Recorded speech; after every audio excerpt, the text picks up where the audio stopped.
कन्हैया जी की एक अद्भुत कथा। एक बार की बात है, किसी नगर में एक राजा ने एक मंदिर बनवाया जिसमें श्री कृष्ण की एक मूर्ति भी रखवाई, लेकिन उसकी कभी पूजा नहीं की। पूजा करने के लिए मंदिर में एक पुजारी को रखा गया। पुजारी नियमित कन्हैया जी को नहलाता और बड़ी ही श्रद्धा भाव से उनकी पूजा अर्चना करता। राजा भी रोज कान्हा जी के लिए एक फूलों की माला भेज देता था और जब वह दर्शन करने आता तो पुजारी उस माला को उतारकर राजा को पहना देता। ऐसा करते करते पुजारी की भी उम्र बीत चुकी थी। एक दिन किसी वजह से राजा नहीं आ सका तो उसने एक सेवक के हाथ मंदिर में माला पहुंचा दी और कहलवा दिया कि आज वह मंदिर नहीं आएगा, इसलिए पुजारी उसका इंतजार ना करे। इतना कहकर सेवक चला गया। पुजारी ने हमेशा की तरह कन्हैया जी को माला पहना दी, लेकिन जब शाम हुई तो पुजारी यह सोचने लगा, माला उतारकर किसे पहनाई जाए। उसने सोचा, क्यों ना ये माला आज मैं ही पहन लूं। वैसे भी मेरी उम्र हो चली है, जीवन का क्या पता कब खत्म हो जाए। इतना सोचकर पुजारी ने माला उतारकर अपने गले में डाल ली, लेकिन इतने में ही सेवक आ गया और उसने बताया कि राजा की सवारी मंदिर में पहुंचने वाली है। राजा की सवारी आने की बात जब पुजारी ने सुनी तो वह डर गया।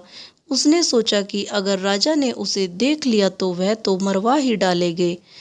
आनन फानन में पुजारी ने माला उतारकर वापस कन्हैया जी को पहना दी। जैसे ही राजा अंदर आया तो हमेशा की तरह पुजारी ने माला कान्हा जी के गले से उतारकर राजा को पहना दी, लेकिन माला पर लगा सफेद बाल देखकर राजा समझ गए कि पुजारी ने यह माला स्वयं ही पहनी थी। बस फिर क्या था।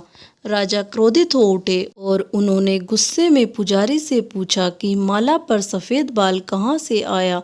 तब राजा की बात सुनकर पुजारी डर गया और बोल पड़ा, ये तो कन्हैया जी का है। अब तो राजा और भी क्रोधित हो गए, क्योंकि कान्हा तो भगवान है और उनके बाल सफ़ेद कैसे हो सकते हैं।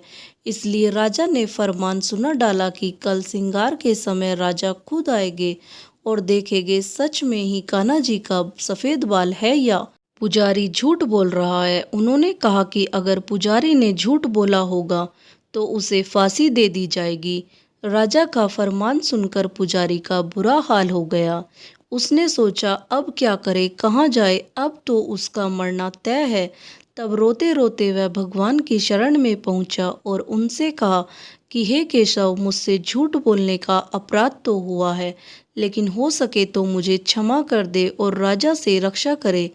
पुजारी ने कहा कि हे माधव, आपकी सेवा करते करते मैं वृद्ध हो चुका हूँ, अब आप मुझे माफ़ कर दीजिए, ऐसी गलती दोबारा नहीं होगी। यही कहते कहते पुजारी की ना जाने कब आंख लग गई और उसकी आंख तब खुली जब सुबह हो चुकी थी। उधर सुबह होते ही राजा भी आ गया और कहने लगा, आज कान्हा जी का श्रृंगार वह खुद करेगा।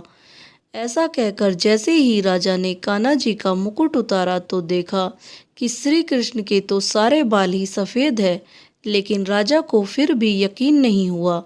उसे लगा कि फांसी के डर से पुजारी ने ही बालों को रंग दिया होगा।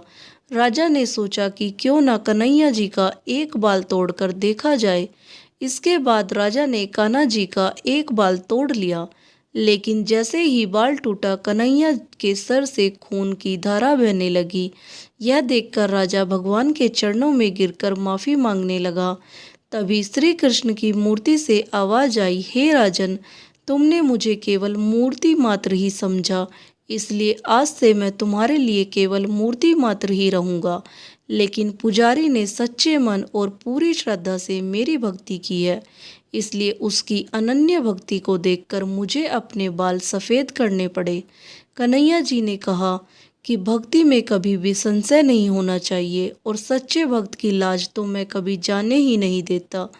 दोस्तों, आपको ये कहानी अच्छी लगी तो कहानी को लाइक करें, कमेंट्स करें और मेरे चैनल को सब्सक्राइब करना ना भूलें। धन्यवाद। राधे राधे।